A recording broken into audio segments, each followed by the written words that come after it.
With a new UEFA Nations League campaign just round the corner, today I'll be giving you my 2021 predictions, but let's get straight to it, starting with Group A1, and this is one of the toughest groups. You got teams which are Poland, Holland, Italy and Bosnia-Herzegovina. This will be a really tough group. I think the top spot will go to Robert Lewandowski's men. That's right. I think we'll go to Poland. I think they could be one of the teams that could win this. They were won basically every game in their qualifiers group. They have got a brilliant team. They've got a consistent striker who bangs in the goals for them. They've got so many other underrated players like Milk. They've got Szczesny, who at his best can be a brilliant goalie, and I think they've got some brilliant potential in this squad, and they could definitely get some silverware in Poland for the first time, I think, ever.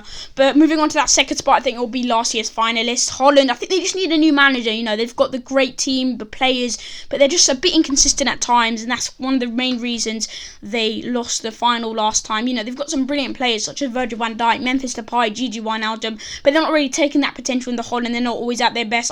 The only player who's performing to his levels is Virgil van Dijk.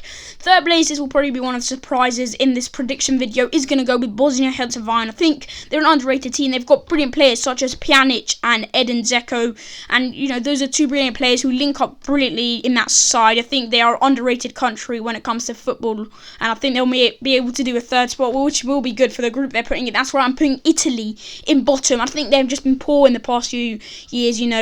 Their strikers aren't living up to their best. Immobile, he's so good in the Serie A. Italy just doesn't perform. Jorginho in that midfield, he's already going to be our bench for next season. They haven't got a good team anymore. Ever since Chiellini and all their brilliant players left, they haven't got much, and I think they're letting the country down, not qualifying for World Cup 2018, and I can't see them doing well in this Nations League group. They've got the group of death, and I think they'll finish bottom. But that's my predictions. Going on to Group A2 now. This group consists of teams of England, Belgium, Denmark and Iceland, and judging by that, you could probably tell that it's pretty obvious who is going to top this group. That's why I'm going to go with Belgium, the team that currently sits 3 in the FIFA rankings. They're just such a good team. Their 2018 World Cup, they're amazing, and they've got such a good team on paper. Kevin De Bruyne, the creator in the midfield, and then they've got the finishers such as Dries Mertens, Eden Hazard, Romelu Lukaku, Alex Witsel in the midfield as well. In defence, they've got Toby Alderweireld and Jan Vertonghen, and in the goal, they've got Thibaut Courtois. Such a brilliant team with such great chemistry, and they could go on to win this thing. I think they are the favourites to win it because their country is so hungry for some trophy. They need one. They haven't won it in so years, any silverware, and Belgian football is so big at the moment, and trophy will really show it off for them, and it may be the icing on the cake for this brilliant Belgium golden generation, and they definitely want that. They'll boss their group probably, and I think they'll go on to win the whole thing. But let's go on to the second spot now. Right, moving on to second place now, and I have to go with my team that I'm going to be rooting for, England. As much as I want England to win a trophy in my lifetime, I don't think it will be in this UEFA Nations League campaign. I think we've got a tough group this time, unlike last time. I don't think we can't compete with the likes such as Belgium, and we'll beat Denmark and Iceland, but Belgium are just too good for us, and we're not at that level yet. So I'll put us in second place. Moving on to third, and I'm going to go with Denmark. I think they've still got a good team. Kasper Schmeichel in goal, Christian Eriksen in the midfield. Except for Belgium, it's actually a pretty easy group. Iceland aren't that good, Denmark aren't that good.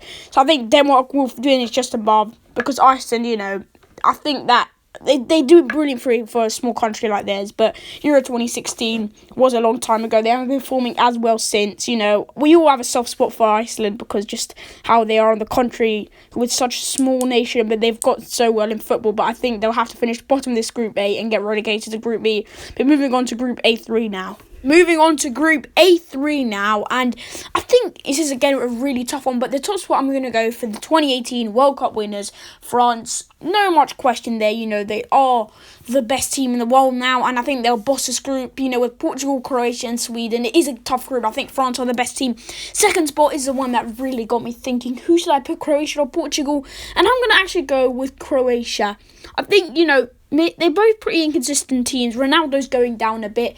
Portugal, yep, they've got, players like Fernandes, Joao Felix, Bernardo Silva. I think this Croatia side are still a brilliant team. They got Ivan Perisic, Mandzukic, Modric, and they've got a really good team, and I think they'll actually do well in this Nations League campaign and get the second spot, which, yep, again, another surprise of this Group A prediction video. I'm actually going to put Portugal in third place. I think they will go there and go put in that third place spot, and obviously bottom will be Sweden. They're not going to survive in such a tough group like this. They've got literally no chance. Maybe if they had Ibrahimovic, maybe there would have been some hope, but Zlatan is not playing for Sweden anymore. So I think they'll finish bottom of the group. And moving on to our final group of Group A and of the video.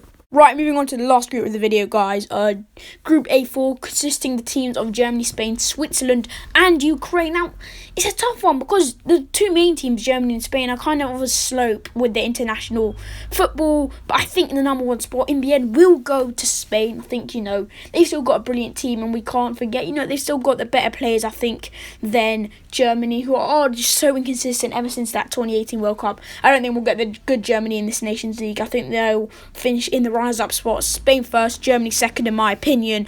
I think they're just not. It's not clicking for them at the moment, and they've got such good players like Kai Havertz, Leroy Sané, Timo Werner, but it's just, they haven't got the chemistry. I'd fire their manager. He may have got you the 2014 World Cup. Times are changing. Germany didn't do well in the World Cup. They didn't do well in the last UEFA Nations League. Who knows, this could be his last tournament. Third spot will go for Switzerland, in my opinion. Ukraine haven't got many players. Switzerland do have Shaqiri and Xhaka. They did all right in the World Cup. And I think they won't be able to compete with Germany and Spain, though. They'll go third. And Ukraine, fourth spot. If they, there's going to be one team in every group that's just not going to cope, and Ukraine's going to be that one team in this group. They won't challenge for that, even that third spot. They'll just be blown out by all these brilliant teams. But that's it for today. If you enjoyed today's video, please always leave a like, subscribe, and smash that bell to get notified when we upload all our videos. You've been watching On The Ball, and now I'm out.